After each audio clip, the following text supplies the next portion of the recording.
বর্তমান সময়ে যুবক যুবতীদের নষ্ট হওয়ার পেছনে প্রধান দায়ী হচ্ছে মা বাবা।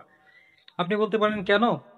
কোনো রাখালকে যখন ছাগল গরু কিংবা ভেড়া কোনো কিছু চড়ানোর দায়িত্ব দেওয়া হয়, তখন ওই অবস্থায় সে রাখাল যদি চিন্তা করে যে এগুলা এখানে ঘাস খাক, আমি আমার মতো ঘুমাই, আমার মতো খাওয়া দাওয়া করি, ওগুলার দিকে যদি যত্নশীল না হয়, সে যদি খোঁজ খবর না রাখে, দেখা যায় কোনো বাঘ এসে হামলা করলো ওখান থেকে, অথবা কোন চোর এখান থেকে নিয়ে গেল, অথবা ওই ছাগল কিংবা গরু কারো জমিতে গিয়ে মুখ দিল, তার জমির ফসল খেয়ে ফেললো, তখন কিন্তু ওই যে রাখাল আছে তাকে কিন্তু শাস্তির মুখোমুখি পড়তে হয়। অনুরূপভাবে বর্তমান সমাজে আমরা যে দেখতে পাচ্ছি সমাজে বিশৃঙ্খলা, সন্তান বাবা মাকে মারছে, এই করছে সেই করছে, তারা বিভিন্ন অপরাধ করছে, এগুলার পিছনে দায়ী হচ্ছে মা বাবার এই বেখেয়ালিটা।